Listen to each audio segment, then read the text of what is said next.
Hey y'all, welcome back to the channel. Today we're going to be disassembling this 2003 IRS system that I just got. I posted on Facebook that I was looking for one and somebody messaged me and said they had a low mile unit, had 40,000 miles on it, and it came complete with the brakes, the discs, the half shafts, the brace, knuckles.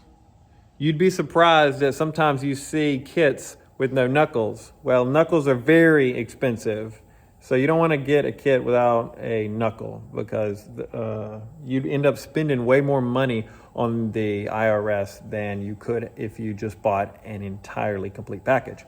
It also included the brackets that mount to the car in the back right here. If you have to buy these brackets separately that mount to the car right here, those are probably about $200 for a pair. So that's a lot of money. And then it also has the springs. The only thing it didn't have was the shocks, and that's not a big deal. I want to get new shocks anyway, so no big deal there.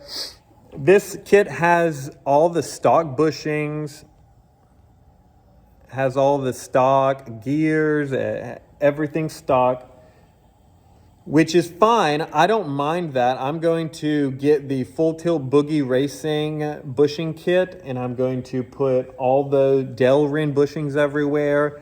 It uses the aluminum bushings here, but it's delrin everywhere else. So that's going to be a nice kit, super nice. I used that on the 2000 and it was very high quality.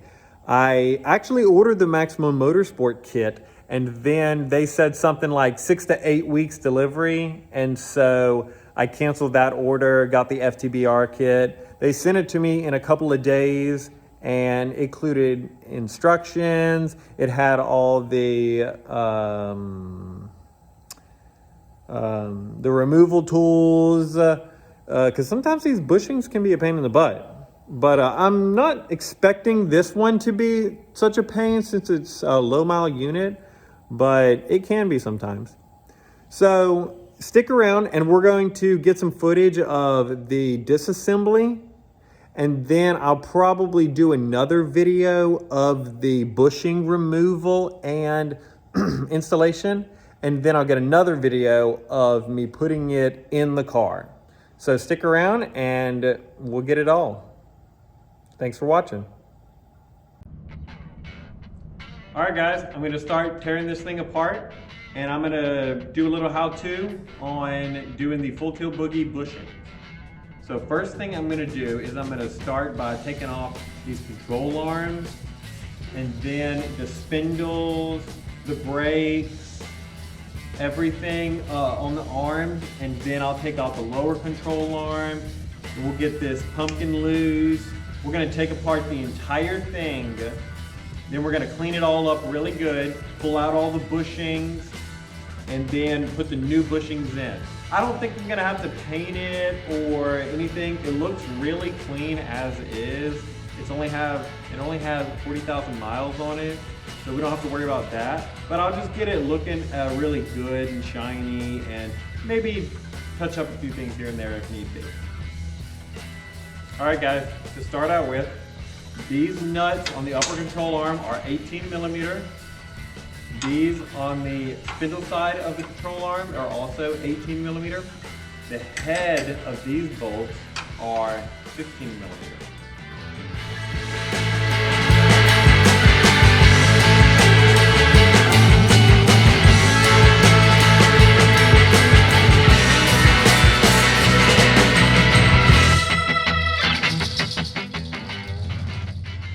I'm also going to take note of where this bolt is twisted because that's what aligns your camber. So I'm going to take a picture of its location right now.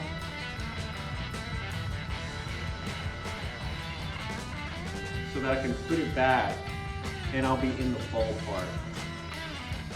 And actually, the head of the bolt is perfectly upside down. I see 10.9 and they're both perfectly upside down.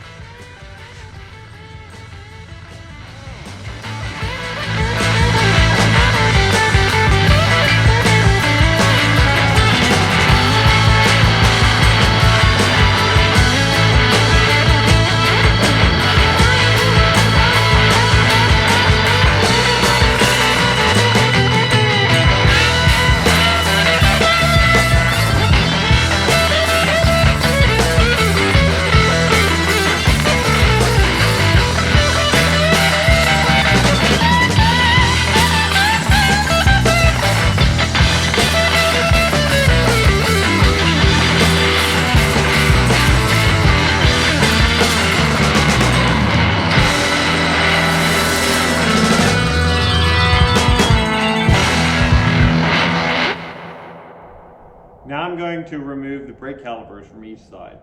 It has a 15mm bolt.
Now that the upper control arms are off, I'm going to take off the sway bar and the sway bar end links. They are 13mm on the sway bar and 15mm on the end links.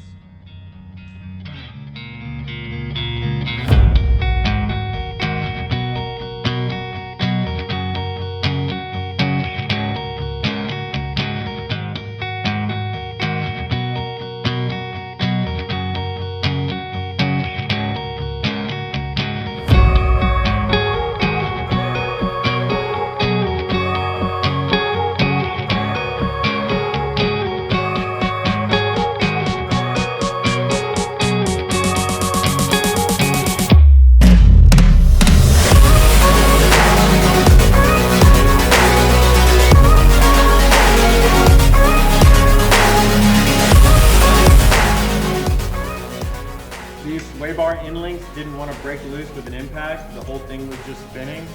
So I'm gonna put a 7mm socket on the end and then break it loose with a combination wrench. Once it breaks loose, then I believe we can get it off with the impact.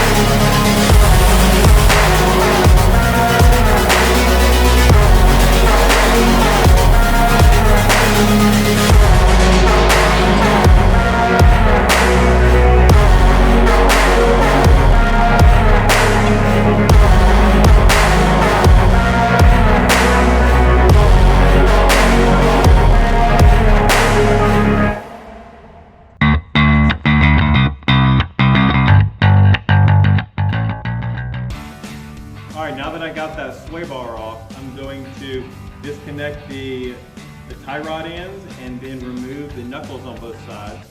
Then pop off the drive shaft, half shaft.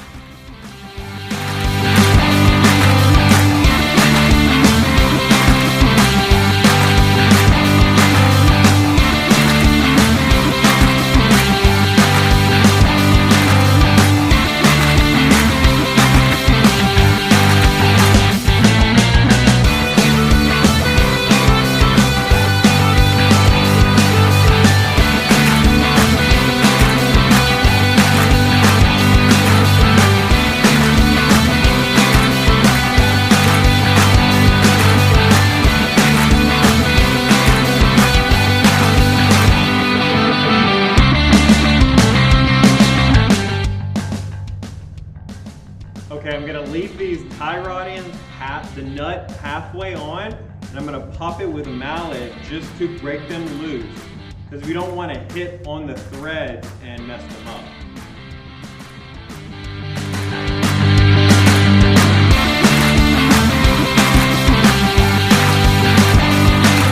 It's actually a little tighter than I thought. I'm gonna hit it with something a little bit bigger, but I'm gonna thread the nut to where the top of the nut is flush with the top of the bolt. So I can get good even pressure and not have to worry about messing up the nut or the bolt.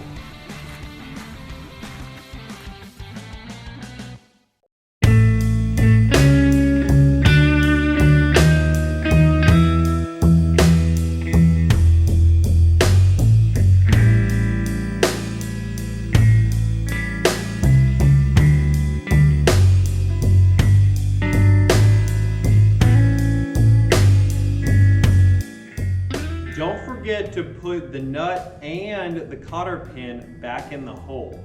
You'll probably end up losing the cotter pin if you don't.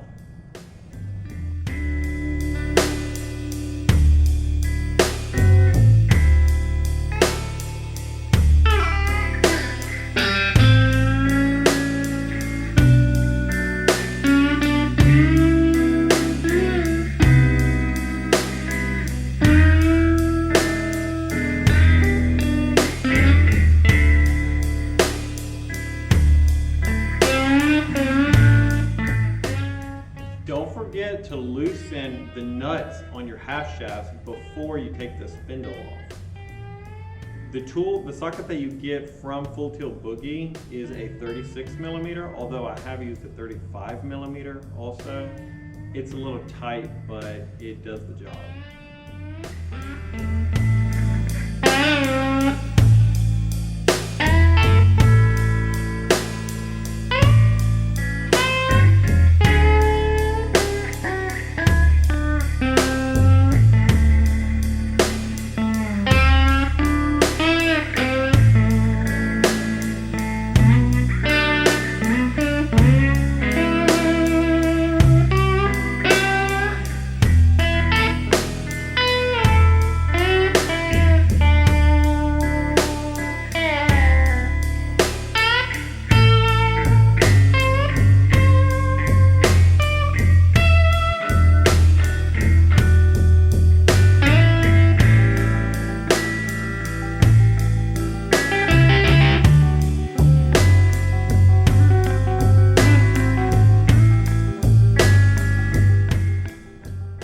going to want a pry bar.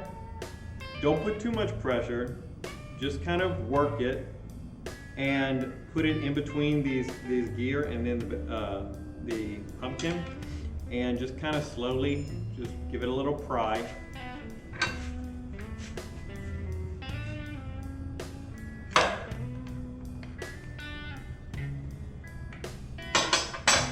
And it pops right out.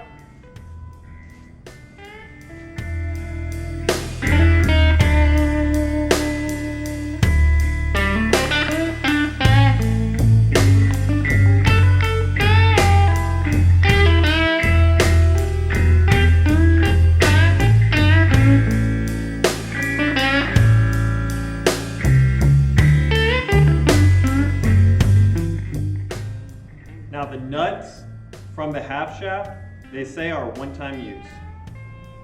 You can replace them for, I forget, I think it's like $10 a piece. You can get some extra nuts from Full Tilt Boogie. There's some Ford original nuts for like $40 a piece. And then there's some very similar ones for like $10 a piece. I don't remember exactly what the numbers were, but they were really far apart from each other. So of course I got the cheaper ones.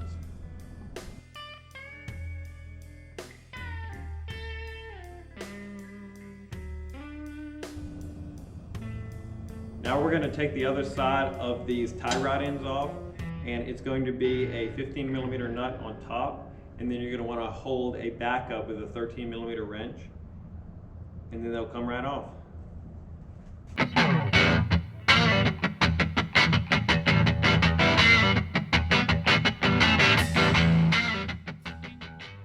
All right guys, and we're back at it. We're going to start by taking the lower control arms off. On the bolt side, the head of the bolt is a 13/16, and I'm going to use a breaker bar on this end with a 12-point socket. And on the nut side, it's a 15/16. I'm going to use a combination wrench for backup.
Now we just need to remove this pumpkin and everything completely disassembled. So there are 2 bolts back here which hold it to this diff mount, and then there is a bolt in the back that has an 18mm bolt that goes through the bushing. Then these 2 bolts here, which are 18mm nuts. So you take those off and the whole thing is loose and apart. And then we go to installation.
And there you have it. The IRS is completely disassembled. I got a little bit confused with this counterweight. I had to pull out the bushings, and then I was able to move it around enough to get the pumpkin loose from the IRS subframe. But after that, it came right out, no problem. So in the next video, we will clean it all up and start installing the FTBR bushings. So we'll catch you next time.